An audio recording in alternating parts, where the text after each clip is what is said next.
Welcome to Om Times TV, a division of Om Times Media and Broadcasting.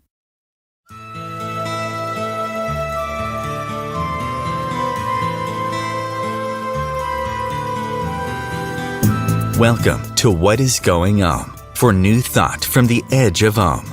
Each week on Om Times' flagship radio show, veteran broadcaster, author, and media consultant Sandy Sedgbeer conducts thought-provoking interviews with inspirational authors, artists, musicians, scientists, speakers, and filmmakers who are working at the point where spirituality and science meet consciousness at the very edge of Om.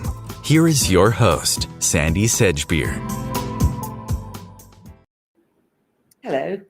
Over the last 3 years, we've aired several conversations with former minister, researcher, speaker, and best-selling author Paul Anthony Wallis, based on his Eden trilogy of books.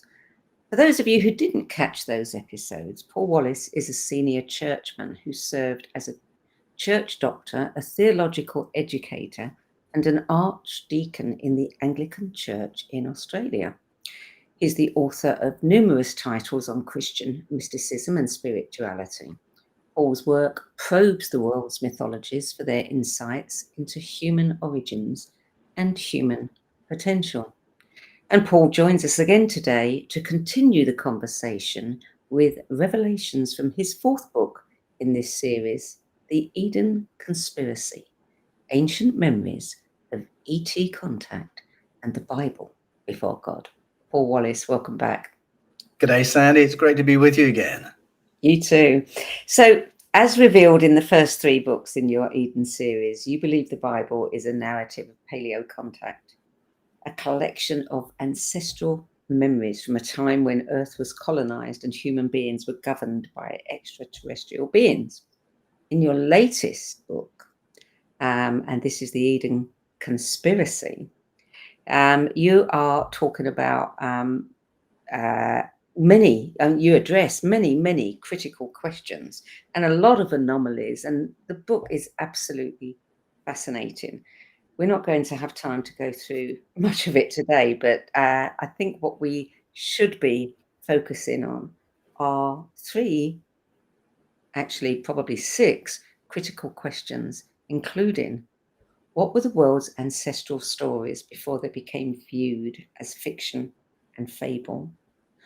What was the Bible before it became a book about God?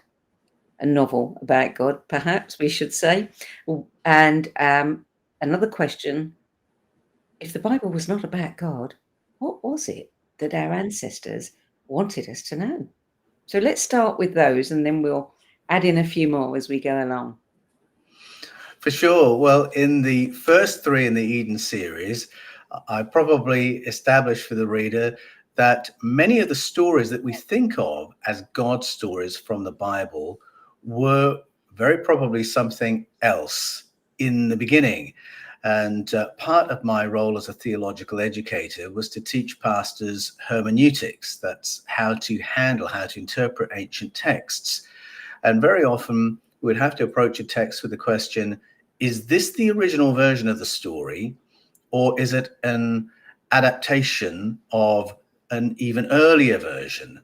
And it was really that kind of investigation that led me to the ancient texts from out of ancient Sumeria, Babylonia, Arcadia, and Assyria. And I learned that many of the Elohim stories and the Yahweh stories of the Bible are really stories of the sky people in the Mesopotamian literature, and that we've got the summary form in the Bible. And those words, Elohim and Yahweh, are 2 of the words that Bible translators have interpreted as God. But as I show in the Eden series, that's not the original meaning of those words.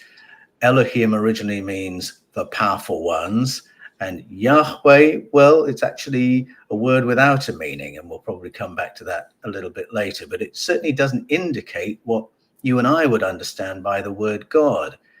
And in fact, if I use the word God today, most people will think, oh yes, that means a transcendent, supernatural, spiritual being, the source of the cosmos. Well, as it happens, there isn't a word for that in the Hebrew language.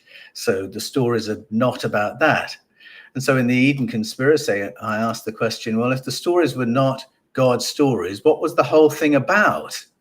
If it wasn't there to teach monotheism, what were those stories intended to teach in the beginning?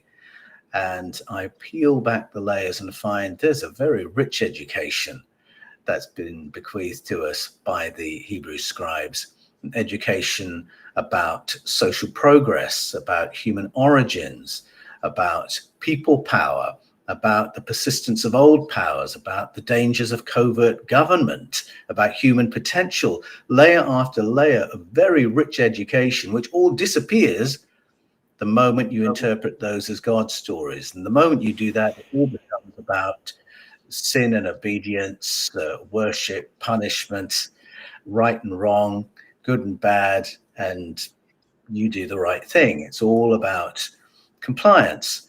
And we lose the richness of the original education intended for us. But, you know, as you quote often, it's all there. The clues are all there. The information is all there. People just haven't seen it. Isn't it also true that there are many indigenous peoples who have no word for God? None at all. Yes, that's right. We think that the idea of God that I've just given is a universal, and it isn't. And where does that put us if we're suddenly in a universe where the idea of God we've grown up with is actually absent, or if the idea we've grown up isn't rooted in anything? And I really had to make that reframing for myself as I went through this research. It shifted my understanding of what God might be or what God might mean. And I had to realize that the sort of Father Christmas image that I had, or the puppet master image that I had, wasn't rooted in anything other than cultural habit. And I had to dig a bit deeper and ask, well, what did the ancients who did use this word, say the Greeks who used the word theos, what did they mean by it? And then how do we find our place in a cosmos that doesn't have a God concept in it? Yeah. It must have been an incredible experience for you with your background. I mean, such a mind shift that you had to make there. It was a mind shift, but it really was piece by piece. And I was very fortunate that when I came to faith as a teenager, one of the key pieces of the puzzle for me was realizing that the credibility of Jesus and the credibility of religious institutions are two completely separate questions. And it was only once I'd separated those out that I could really make a positive assessment or a positive decision around Jesus and what I was going to do with his story. So it helped me that I started off with this askance look at the inherited traditions of Christianity. And then another thing that really helped me very early in my journey as a Christian believer was I went to a church with two fabulous pastors, David Pitches and Barry Kissel, both of whom have now passed away. They were wonderful leaders. They led the church together. David Pitches was a bishop. Barry Kissel was the assistant minister. And after I'd been a believer for a few months, I realized they disagreed about something I thought was a really important doctrinal issue, infant baptism or something like that. And I talked to David about it, and he said, yes, so we think different things about that. And suddenly I realized, oh, okay, so this Christianity thing isn't that I sign up to 12 conclusions that are set in stone. I have to keep thinking. They can't both be right. So clearly, being a believer is about seeking the truth, finding out what's what. And it was a wonderful permission giver for me right in the early days. Also, another little seed had been sown by Eric von Daniken, whose books I'd read when I was 11 years old. And I knew that there were some big questions that were really left unanswered by the Christian mainstream and left unanswered by the scientific mainstream. And his suggestion that our development as a species makes better sense if you allow for the possibility of external intelligent interventions, that just sat with me for decades, really, waiting for me to go back to the ancient texts to find out what really is going on there. Yeah. So let's have a look at question number 4. I mean, why was this information, a lot of this information, edited and translated out of the Bible? And who did that? Well, so first of all, if we accept that the Bible has these, what I call paleo-contact stories in them, so that's stories of ET contact in the beginning in ancient times. If we accept that originally we've got those stories there, yes, how did they get forgotten? Or how do they remain in the text and we don't notice them? And the answer really is that Judaism was very deliberately reformed from a canon of paleo-contact to a canon of monotheism. And that happened in the 8th to 6th centuries BCE. And I'm not saying anything controversial at all when I say that the current form of the Old Testament, the Hebrew scriptures, took its shape at that time when a whole library of ancient texts and stories were edited and redacted to be turned into a seamless narrative of God and monotheism from beginning to end. They weren't that before, but they were now going to be rewritten to teach monotheism. Now, what I've just said, that's mainstream. You can go to any theological college anywhere, they will tell you that, and you can do the maths. The Bible actually records that change, and it tells us who made the changes and why. And there's a key figure in the story, King Hezekiah. Now, he is a king who has inherited his authority from a being called Yahweh. And we'll perhaps come back later to why I believe Yahweh was a being, a non-human being that governed over the tribes of Israel in the deep past. And once the tribes of Israel had progressed to the point where they didn't want to be governed by non-human anymore, they wanted human leadership for human society, they got rid of Yahweh, but Yahweh appointed a sequence of successors who became the kings. Hezekiah was one of those. So he was a Yahwist. That was his old raison d'etre, to serve Yahweh or honor the memory of Yahweh and to govern in the way Yahweh did, which essentially was through violence. And he came to the conclusion that if he worshipped Yahweh, everyone in his kingdom should as well. He had a high priest who was a Yahwist, Hilkiah. And of course, Hilkiah said, very good idea, sire. I completely agree. Because what that meant for him was getting rid of all the other priesthoods. So if you get rid of all the non-Yahwist priesthoods, there's only one news agency. Now you've got total narrative control. And so whereas kings like Solomon had set up priesthoods to Chemosh, Milcom, Baal, Dagon, Asherah, and Yahweh, now Hezekiah says all those have got to go. We're going to demolish the temples, get rid of those priesthoods, knock down the standing stones commemorating the places where our ancestors met those beings, obliterate the memory of them. In fact, we need to go into the Jerusalem temple as well, because we've got carvings of all these beings there as well. We've also got a depiction of what Yahweh looked like. Get rid of that because he looks rather scary. We're wanting to rebrand him as God Almighty. And so there's this massive ritual reform across Judea. One of the most prolifically venerated figures was Asherah.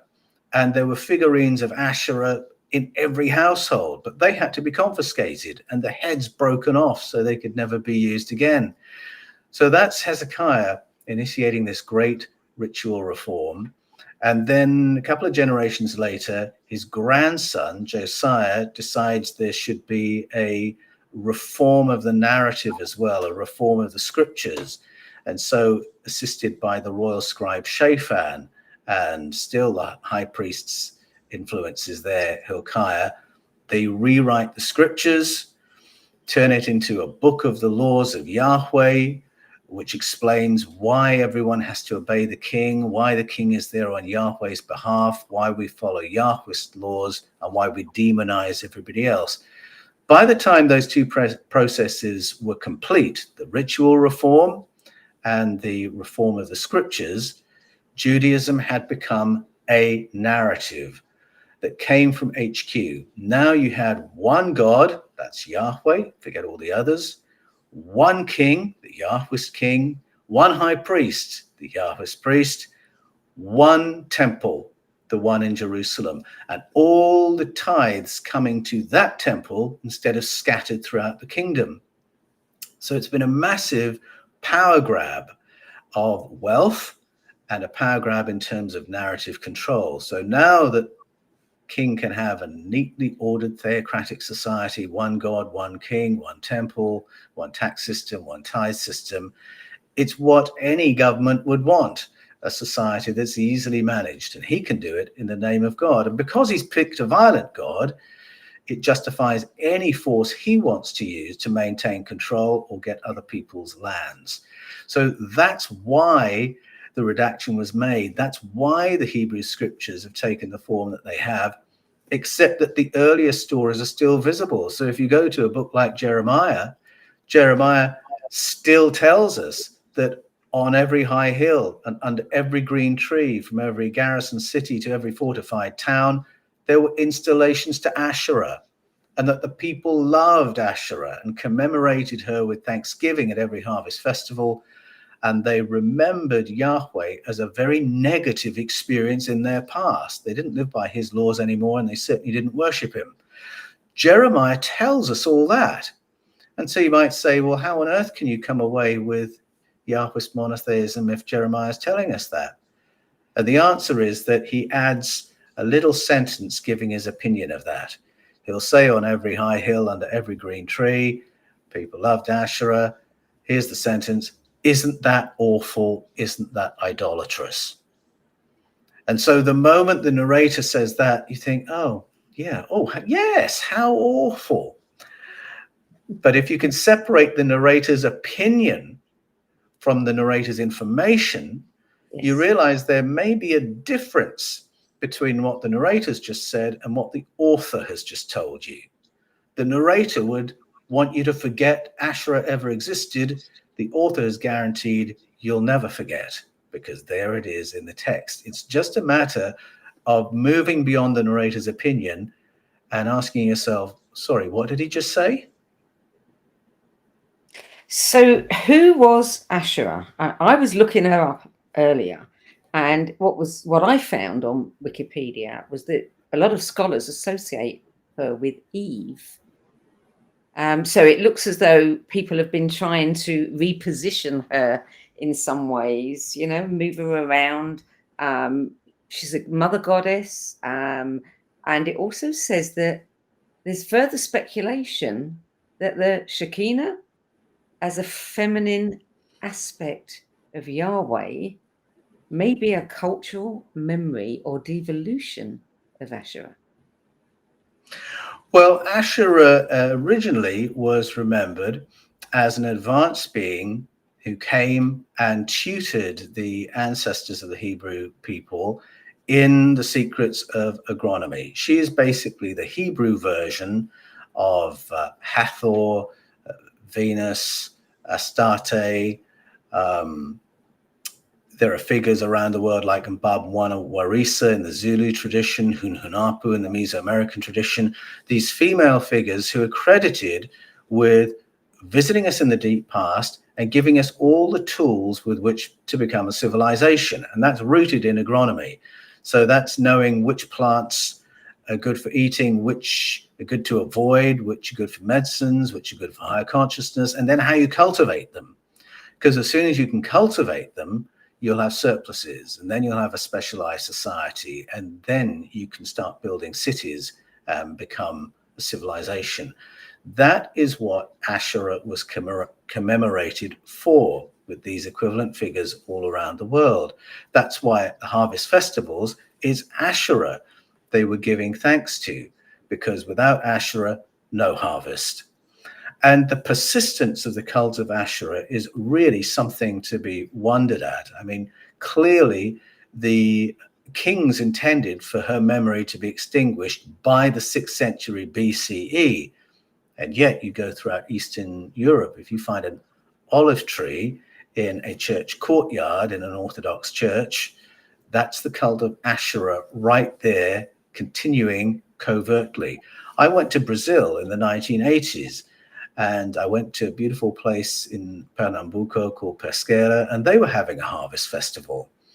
And I thought I understood what I was seeing. I thought I was watching a Catholic ceremony. We'd had harvest festivals when I was a boy in England, and I thought I knew what it was about. You bring a can of food along to school and you sing some hymns thanking God for the harvest, and then the can goes to people who don't have enough. Isn't that what we're doing here? No. Thankfully, I had a local guide who explained to me that this festival was not a Catholic festival at all. It was the commemoration of the Queen of Heaven, who came and taught our ancestors how to grow corn. Well, this confused me because the Queen of Heaven is the Roman Catholic Church's title for Mary. But I was thinking, but Mary wasn't in Brazil thousands of years ago giving lessons in agricultural science. And it took me years to work out. I was being told this is nothing to do with Mary. The Queen of Heaven is somebody else. The Queen of Heaven was a title given to Ashera in the deep past. And the ceremonies I was watching in Brazil were exactly the same ceremonies. Handheld figurines of a female entity who came and taught agronomy. It's the same thing. And finally, I could understand why Pope John Paul II was trying to stamp out all these harvest festivals, because they were really celebrations of paleo contact in the 1980s. How is it that this memory has survived from before the 6th century BCE, before the 8th century BCE? It's still the same memory, the same festival in the 1980s, and still authorities are trying to stamp it out. Back in the day, it was the Jerusalem Guard trying to confiscate those figures. In the 1980s, it was the forces of John Paul II. And that was one of the things that got me onto this trail of asking, well, what is this memory? Why do so many cultures tell the same story of this kind of intervention? And when did it happen? How ancient is it? And then why should our educational authorities, our governments, our mass media be so frightened of the story that they want to distort it and contort it or have us forget about it completely? When I learned about the Bible in school in Great Britain, the name Asherah was never mentioned. And centuries of translators working on the Bible have tried to turn Asherah into nothing more than a devotional object, when it's quite clear, if you read it slowly enough, she was a powerful being. And you write in the book that excavations have revealed a 3-meter high standing stone, which indicates a place of paleo contact. And right there, you've got all kinds of, symbology and that point to Asherah and that point to the Pleiades and that point to so many other things that you think it is people think it is a portal. That's right. Well, the standing stones are throughout the world, really, and many cultures are quite explicit about what they mean, that they're marking the place of contact with advanced beings. So the ancient Hebrews did exactly the same. I mean, an example of that would be the story of Jacob's ladder. After Jacob has his encounter with powerful beings arriving from space, through what looks like a portal, and then going back up into space through the same portal, he erects a standing stone and renames the place Bethel, the home of the powerful beings. So we know that this is what a standing stone means in the Hebrew tradition, and you can go to Tel Arad, Tel El-Farah, you'll find standing stones there, and at Tel El-Farah, we're given clues as to who the beings were that were encountered, because you've got, as you rightly said, Sandy, there are many symbols pointing to Asherah. So symbols of women baking bread cakes, that's an Asherah festival right there. And then there's this little object called a naus, which is a doorway with no building. a doorway with nothing behind it. And yet somehow an advanced being, Ashera, and we know it's her because of the inverted palm trees either side of the doorway, can step through that doorway. Now, you and I have a word for that. We would call it a portal. But the mainstream explanation of this object, which is called a naos, this magical doorway, is that it represents a building, that we should consider that a temple is implied. But if we just go with what's right in front of us and say there's a doorway that leads to nowhere and beings can come from outer space through that doorway, yes, that's a portal. And the little cluster of stars above the doorway is a little star map telling us where the being Ashera came from before she turned up here. And just as you say, Sandy, it's the stars of the Pleiades, and those stars are associated with exactly this kind of intervention all around the world. So you can go from the Levant to Australia and find indigenous stories saying our helpers came from the Pleiades. You can go to North America, sit at the feet of Cherokee elders. They will tell you the same. When we learned the secrets of agronomy, it was visitors from the Pleiades who taught us these things. And for me, it's these correlations that really grabbed my attention and made me think there is real cultural memory being curated by these diverse and interesting stories all around the world. So is Yahweh not a fan of Ashera, to put it politely? No, Yahweh was not a fan of Ashera. I believe they actually belong to quite different time periods. So I know it's become a little bit popular in some circles to suggest that they were a couple or they were counterpart figures. But I think Ashera refers to interventions way back, prior to 60,000 years ago. And I think Yahweh is much more recent, and he didn't like having any competition. So the idea that this ancient commemoration is persisting when he wants to be the one and only, which is there in the Ten Commandments. You can't have any other powerful ones that you're honoring, and you shouldn't even be depicting them. Just me, Yahweh. That's the story. And we're told that he couldn't stand the honoring of Ashera, wanted it blotted out, and wanted people punished very strictly who were persisting with the old ways.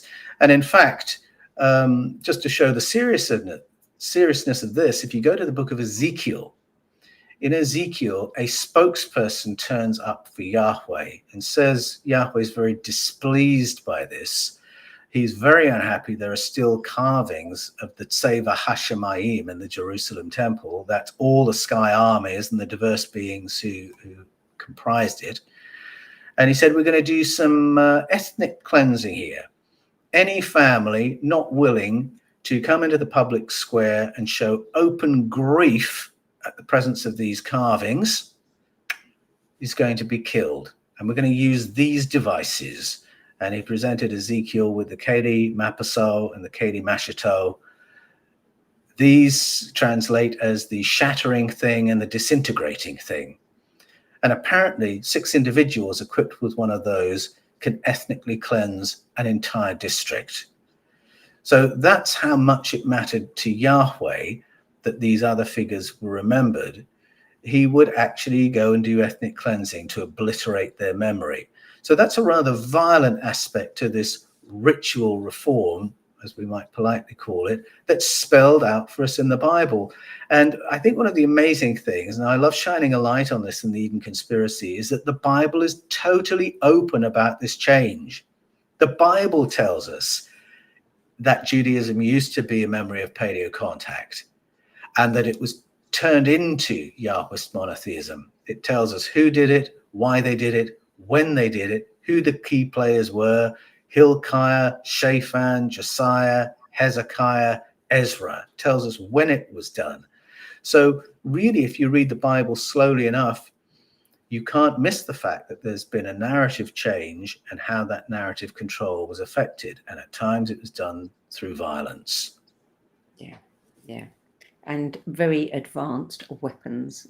And very advanced weapons, yes. Yeah. Okay, we're going to take a short break now.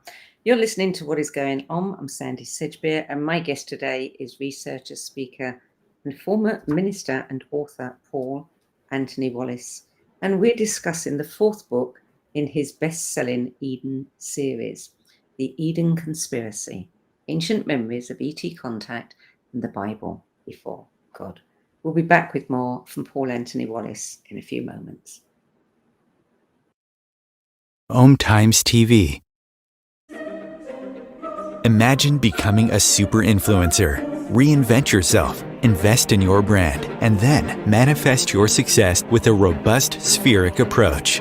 Times Media and Broadcasting offers a unique and multifaceted way to become the spiritual and conscious influencer you deserve to be by putting your message across our powerful platform with its proven record of integrity and excellence. Through our produced shows, Times offers the opportunity to become a social media TV personality, a radio show host, an Times magazine columnist, and a syndicated podcaster, all in one shot. By live streaming your show on Times TV and broadcasting it across the extensive Times radio and TV networks, you become more than a host. You become an ambassador and a force for positive change. Times. Open yourself to the possibilities.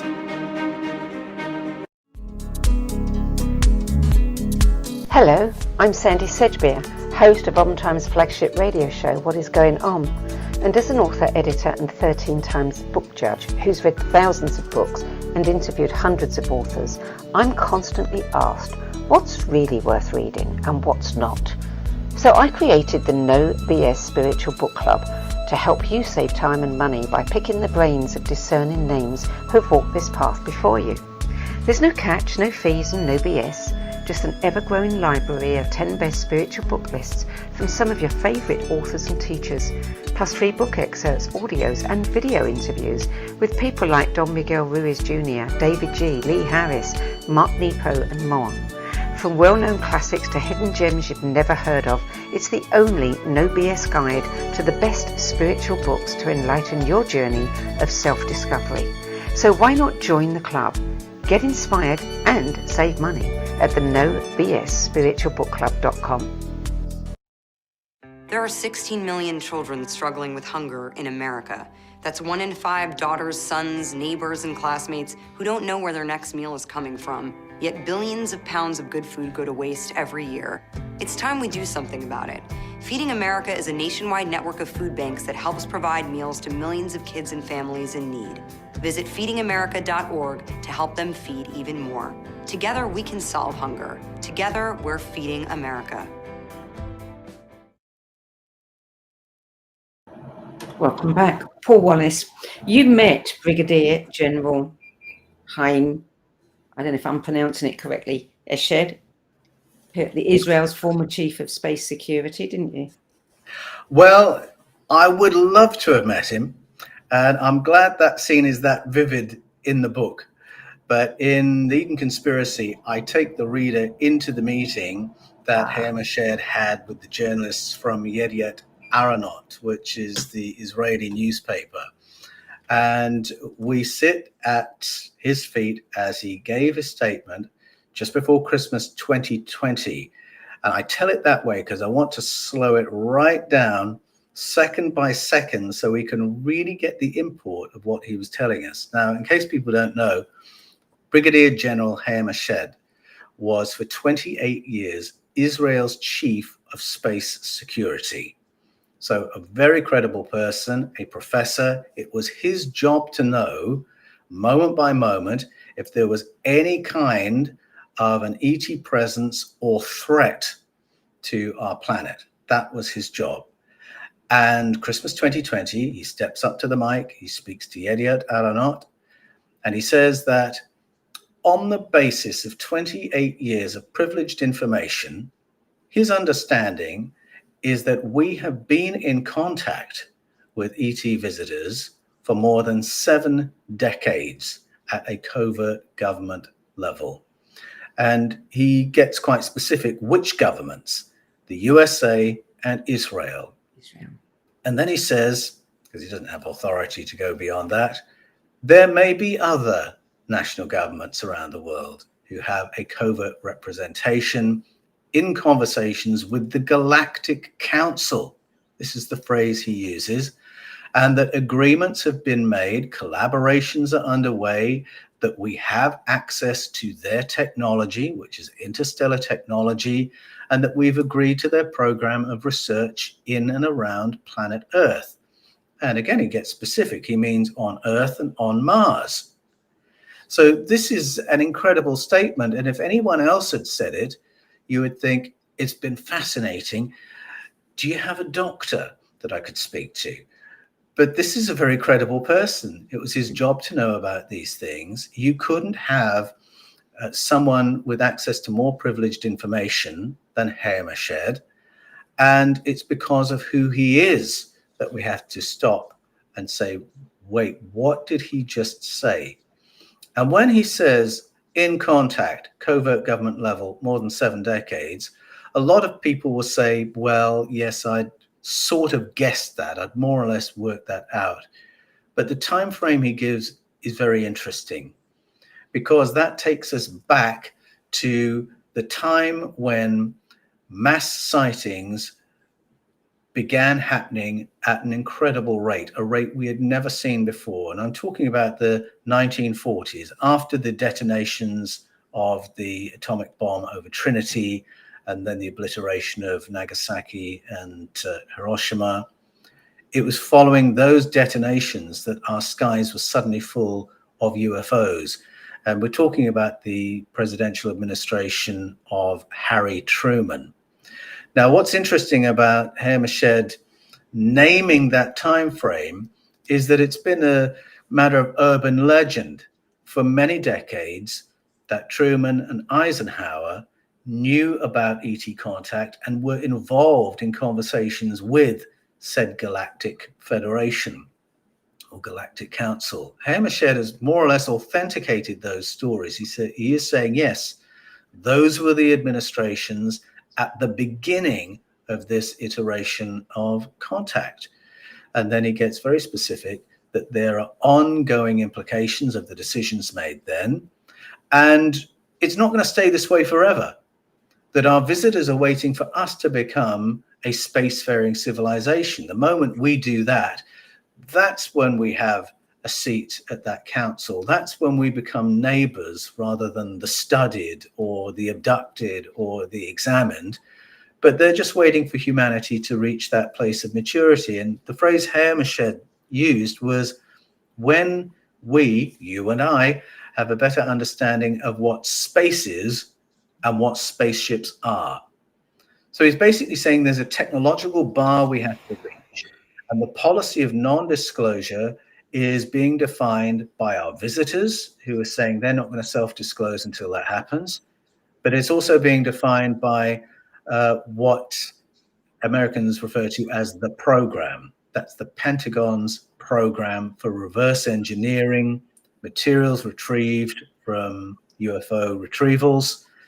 Once we've worked out how we can make one of those things that can ping in and out of visible airspace, once we've mastered space-time so that we can zip from one part of the cosmos to another, that's when everything changes. Hezekiah is saying we're a lot closer to that than you might think. Yeah. Well, the obvious question is benevolence and malevolence here.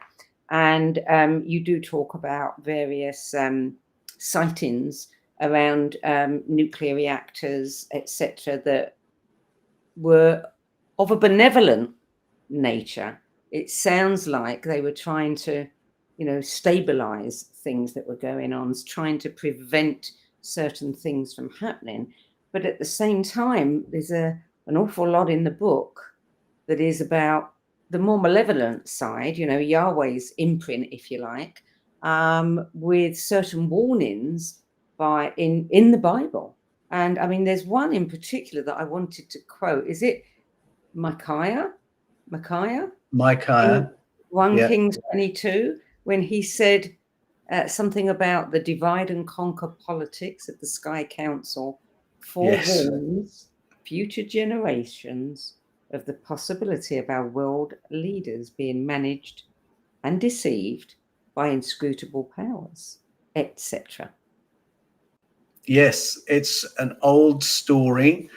I'm very interested by the work of Robert Kirk in the 1600s, who was a Presbyterian minister in Aberfoyle, Scotland.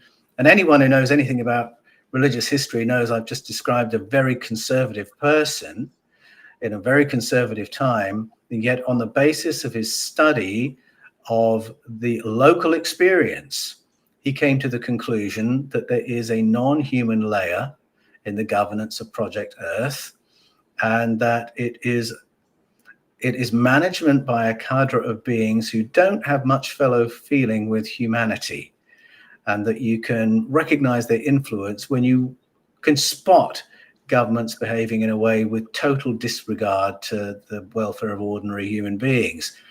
And that's the story around Micaiah as well, that you've got this, well, Hayam calls it a galactic federation. It's called the El Ba'adat in the Bible, the Council of the Powers. And the powers are not human. The powers are a spectrum of beings. So you've got flesh and bone beings on that council, but then you've got other beings that appear to be energy-based, archonic, parasitic kind of entities. And when Micaiah remote views the Sky Council, the Council of Power, he says, what I can see is there's this energy-based being up there saying, I think I can deceive nation A into invading nation B purely on false intelligence. And they say, oh, that sounds like a good idea. Go for it. And so that's what he does. That's what the Sky Council does most of the time, foments wars. And that's just one example. Now, there's a warning there. It's still happening. That's right. I mean, there is a warning that it is possible that we can be manipulated into such a mentality of hostility and paranoia and aggression that we can be manipulated into invading someone else's country on false intelligence, on nothing stronger than that. Well, goodness me, if that isn't a lens by which to understand current realities, I don't know what is. And there are many stories like that where I think our ancestors, not just telling us about what happened in their day, they want us to be forewarned and forearmed against similar things happening in our day. Yeah. You also talk about, ancient objects, relics, things that people value and treasure. And we hear a lot of stories about invasions of certain countries, especially in the Middle East, and people removing a lot of artifacts from them, ancient artifacts, artifacts that have vested with some kind of special power or be, believed to have a special power that other nationalities want to, appropriate. Yes. Oh, that's goodness me, we could do an hour just on that, because there's such a range of interesting objects that powers want to get their hands on. And so if we think about the incursion into Iraq in 2003, there were some archaeological layers to that incursion. So on the one hand, we had Jörg Fassbinder's mission to retrieve the body of Gilgamesh, because he'd identified the sarcophagus of Gilgamesh. The significance of that was we could fact test the ancient Sumerian stories and find out if they were history or if they were just fiction, because Gilgamesh was supposedly a very, very tall, gigantic hybrid being. So you've only got to find the sarcophagus to begin testing that. So that was one thing. Another thing was, if we listen to the ancient texts of the Bible and the Sumerian stories and take them seriously, we would want to be in Iraq to see if there are any vestiges of Stargate technology. So you'd want your hands on those things for two reasons. One, for narrative control and information, and the other for access to advanced technology. But then there are other objects that are important because of what they represent. So I mentioned Hezekiah, for instance, earlier, and he was an inheritor of Yahweh's authority. So back in the day, this non-human entity had power to govern. Hezekiah wanted to present himself as Yahweh's proper successor, and so he would need Yahweh's objects. And so that's why in the Jerusalem temple, they had the bronze representation of Yahweh that Yahweh himself had commissioned. That's why they had the stones of the Ten Commandments, the tablets. That's why they had Moses and Aaron's rod. They were all put in the Ark of the Covenant. They represented the power of Yahweh. And for Hezekiah, if he had those objects, that meant he had the power to govern in Yahweh's name. Now, you might listen to that and think, funny old ancient people, what curious ways they had. Except if you'd paid attention to the coronation of King Charles III, you'll realize exactly the same thing is happening right now. You remember I mentioned those standing stones that Jacob erected in Bethel?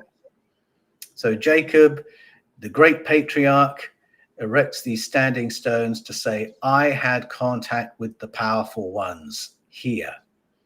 Those stones became part of an altar, became part of a temple, and that represented the connection of the Hebrew leaders with the heavenly leaders. A portion of that installation was under the chair on which King Charles was crowned. That's the Stone of Scone. It was used to crown kings all around the world because it represented that connection with heavenly authority. And so it was there in the Middle East, it was in Spain, it was in Ireland, it was in Scotland, and then in 1196, the English stole it because they wanted their kings to be crowned above that stone. And England and Scotland now have a different arrangement. The stone can live in Scotland, that's our concession, but we'll still have it back for the coronations because that's Charles's right to govern over Scotland. If that stone isn't there, he doesn't have authority to govern over Scotland. That's the idea, that's the belief. And so even now in the 21st century, we have kings who are tying their right to rule with authorities from outer space. It goes all the way back to that story of Jacob in Bethel. Well, if we take that back to kind of medieval times, everybody believed that the kings were ordained by God, not by, somebody else from another planet, but by God. And if they were ordained by God, they had absolute authority. That's right. And obeying the king was the same as obeying God. You couldn't obey God and disobey the king. So you can see what a useful belief it is. But I think the devotion to the Stone of Scone shows that it goes beyond that. It's not just a device to get people to meekly pay, pray, and obey. The royals actually take this very, very seriously. Yes, you have a wonderful section on crown power and covert government. And I read things in there that, I've never known as a Brit, and I'm sure most people in England do not know about certain exemptions from legislation, Yes. governing animal welfare, taxes, workers' rights, ownership of property in Australia that the Crown has kept. Yes, I mean, Britain has been trying to become a democracy for 800 years. But there's a passage in the Bible. This is why I say the Bible has a very rich education once we read the stories in their original form.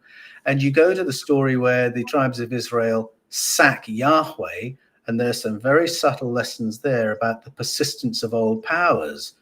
They sack Yahweh because they want one of their own, a human being, to govern over them.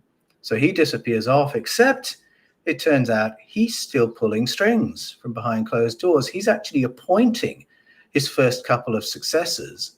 And then all the kings who come after that, if they depart from what Yahweh wants, there are going to be consequences, even though Yahweh has supposedly been sacked and isn't living on planet Earth anymore. So it's a very profound warning about the persistence of old powers. And in Britain, I mean, the struggle to become a democracy, you could trace it back to the Magna Carta in 1215. And then you had a revolution in the 1600s where the office of king was abolished and the office holder was executed. And then you had the Glorious Revolution of the 1680s, giving all the old crown powers to Parliament, and Britain was a republic for 15 years. And then we had the democratic reforms that allowed people to vote governments in. So it wasn't just the barons anymore. It was any landowner could vote. By the time you're in the 20th century, every man and woman can vote. We had world wars. We had the labor movement, so that the interests of ordinary people would drive policy, make all these huge seismic changes. And yet after all that, first off, it's the same 5 families running Britain who ran it in the 1500s. But second of all, the democratically elected prime minister cannot go for more than a week without reporting on their activities to the senior member of the Windsor family. Can't take office until they've sworn allegiance, fealty to the senior member of the Windsor family. We elect only 40% of our parliamentarians in Britain, and they can't take office until they've sworn obedience to the senior member of the Windsor family. Nothing can become law until the senior member of the Windsor family signs off on it. And we now know that Her late Majesty, Queen Elizabeth II, blocked 160 pieces of legislation. They were not going to become law until she had obtained an exemption for her family and her properties. And so when in the 1960s, the Labour government decided it would be illegal to deny people jobs because of the colour of their skin, the Queen said, I'm not having that on any of my properties, and got an exemption. Workers' rights, as you rightly say, animal rights, no, not for royal properties. Not for royal properties. Thank you very much. So this is not ceremonial power. This is real political power after 800 years of trying to get rid of it and give those powers to Parliament. The Bible shows us that this is an old, old story, and how Yahweh behaves in the Yahweh stories is almost a template for how a royal family can behave and retain power even after they've been brought into a constitutional monarchy or a democracy or deposed or whatever it is. And I think these are lessons we need to be well up on in the 21st century, but that have been really painted over by this veneer of God story that's been pasted over the top. Yeah, fascinating, isn't it? I was intrigued when you were talking about a conversation you had with some friends of yours who are pastors. You know, they have mega churches, etc. And when you said that every week you are contacted by pastors around the world who've reached similar conclusions that you're, sharing in your book, and who are now wrestling with how to carry that information in a community wedded to seemingly contrary beliefs. How many pastors know this information? Oh, that's a very good question. I mean, in theory, any pastor with a theology degree would know what I am saying has credibility. Even if they don't want to agree with what I'm saying, they'll understand the theological footing for what I'm saying.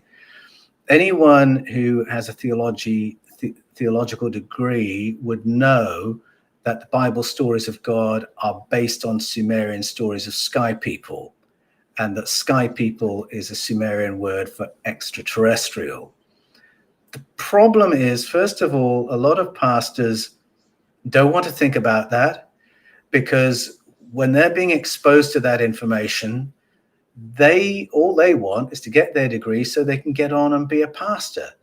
That's their sense of calling, and they don't want anything really to derail their faith to too great an extent. So you've got that kind of personal dynamic going on. But then once you're out there, once you really have firmed up those conclusions, what do you do with that? If you're in a community that exists to perpetuate the familiar old stories, you are a very fortunate pastor indeed if you can begin to open these stories up without losing your job. So there's a conservatizing pressure right there. In academic circles, it's been known for 150 years that the Bible stories of God are based on Sumerian stories of sky people, but that just hasn't filtered down to the rank and file of the church membership.